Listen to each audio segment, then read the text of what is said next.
Hi everyone, Matt here. I do this little video every year to just go through the updated reading list and talk through why it's important and what key texts I think you should focus on. I also do it because it's a kind of really assured way to do very well in the module assignments if you stick to the reading list and follow it. So I just wanted to kind of open up module and Moodle as it looks now. It still needs some work over the weekend to get it just right, and just to point you to where this video is and where the reading list is. So in the new Moodle, it will always be on the right like it was before.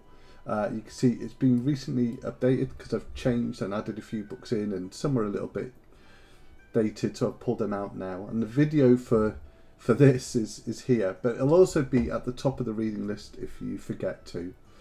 So I'm really kind of passionate about getting the reading list right, putting it all in the right place. And this video, the purpose of this video really is to talk you through the thinking behind the reading list so that you can navigate it easily. So as you know, Hazel is very keen on us all having our reading lists in each session, so I've done that. But also I want to talk about how I use it slightly differently as well. So this year you'll be asked to keep what's called a subject knowledge folder, which is just an online document where you write your notes and you store your notes and you keep your reading. And within that document there'll be links to all the reading there as well. So I'm trying to be as versatile as possible in how you get hold of the reading for each session. As you know, there's now 9 sessions down from the 18, and it's kind of a slightly more condensed version, which I guess in some ways is really good for you, but it means we have to go through the material at a slightly different pace, and it also means there's slightly less reading maybe that I give you that I would have given you last year, so you'd probably really be happy with that, who knows. I just want to go through the structure of the reading list and then mention how it works and some of the key text that I think you'll like. Happy to have any feedback on this if you've got any to give. So you can see that I'll have set you some reading to do for the very first session back. It's really short, so it's not that much work, but I will end up asking for you to share your notes and your thinking on that little bit that I went you through, that introduction. And then after that you can see that the reading is set by the session. So you'll either have reading for the session, which is this one, prior reading for session 1, and then I give you an overview of the reading. And then you've got reading within sessions as well. I tend to get you to do some reading and we discuss it and we share it.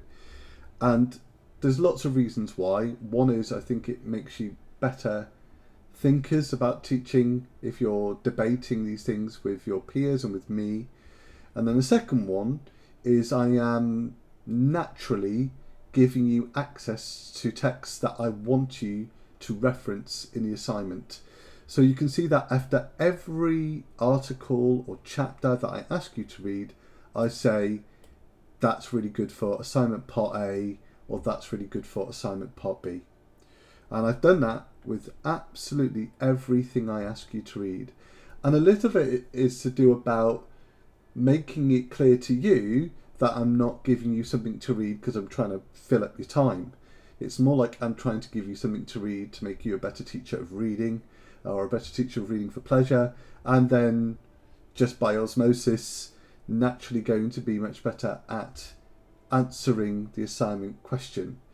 Assignment part A is a really short essay, 1500 words. Honestly, it's over before you start it, and it's about a reading for pleasure pedagogy in your classroom. What do you do to encourage reading for pleasure in the classroom? And assignment part B is a creative curriculum plan, so very different, and kind of really allows you to like flex your wings and be as creative as you want around a picture book. So the first kind of half of the module focuses on part A of the assignment, and then the second half focuses on the planning and the part B. So that's why you can see that it says in this session we'll be reading these 4 texts. They are for assignment part A, and actually you won't be reading all 4, you'll be reading one of them. And the reason I've put the other 3 there is because other people will be reading those papers in your group, but also after the session, I'm hoping in your note taking, you'll say, hey, I need to go back and read those 2 or 3 articles because they're going to help me do really well in the assignment. And then you can see that sometimes I'll say recommended further reading after the session, or I'll say you have to read this for the session, for the following session. So if we have a look here, we've got reading for session 2. I now have added overviews into each of the sections about why I want you to read it and what we're doing with it. And then again, you can see sometimes it's we need to read these things. That will be essential actually rather than recommended, because you've got to read it in that session. And then you can see again, it's just got what you need to read within those sessions. So sometimes there's no reading to bring to the session, but I'll let you know in an email what that will be. And then you can see I often say there's something you might want to read. So here's a good example: set reading for session 3. So at the end of session 2, the final slide should say, remember you need to read this chapter and bring your notes to the following session.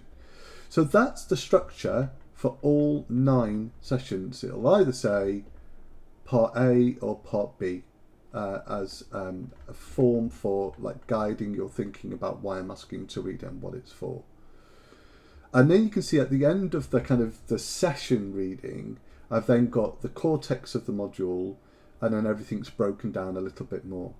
Now, it used to be in this video, I talked about every book in detail, and I just thought you must be bored listening. So instead, I put student notes under every book and then said why I think it's a good book and what part of the assignment I think it's going to help you with.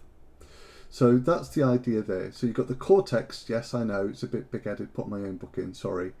And then you've got the Kremen, and then you've got this brand new book that came out this year by Teresa again, with some of my really good teacher friends who talk about how they employ reading for pleasure in their classroom now.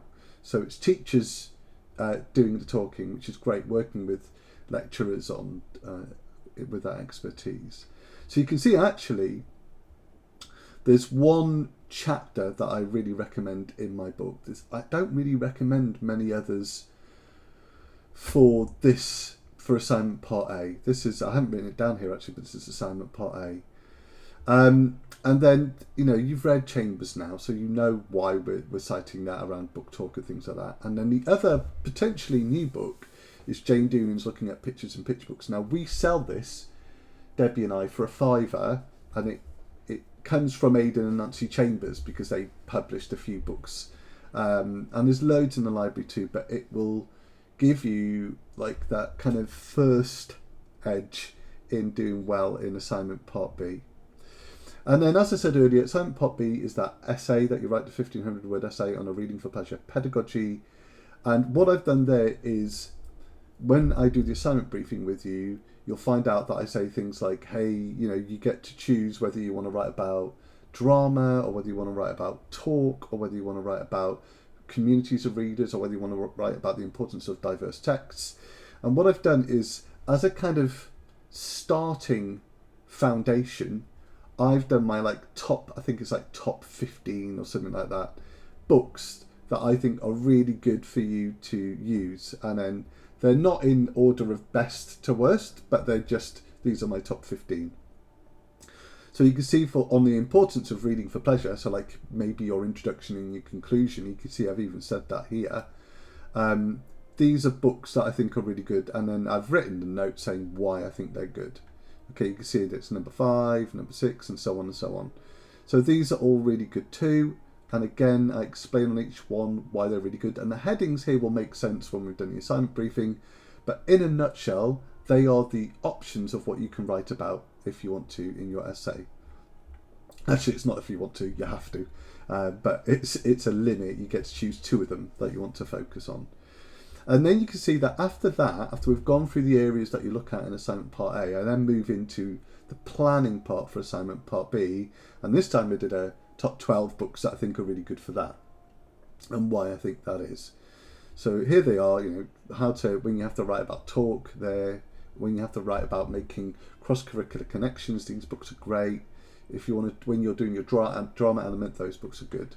And then these are really good journals that I think will help with assignment part A more than assignment part B perhaps, except for one, which is Book for Keeps, which is an online children's literature journal.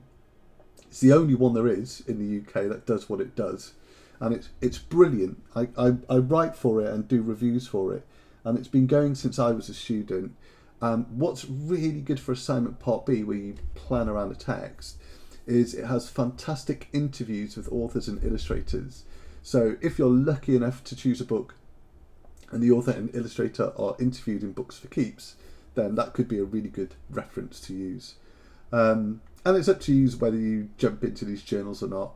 Generally in the past, students tend to just use the search function in Brooks's library and find their literature that way, but that's your call. So that's it really. I wanted to talk about the function of the reading list, how it works, where you find it on Moodle here, and here's the video that I'm doing now, and then why I've separated it the way I have. So you have the set reading for sessions at the top, which will always be in a drop down box here somewhere. Talus Aspire, there you go. It'll probably be called something different when it's ready for When I See You.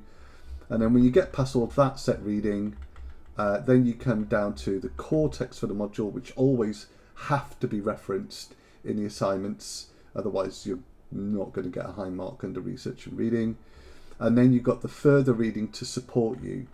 Now you could reference all of this stuff and still not quite get a first, or maybe shave a first, because remember, part of doing really well in that kind of further research element is going beyond the reading list. So that can mean referencing stuff that's in the module that I haven't put in the reading list, but also finding your own material as well.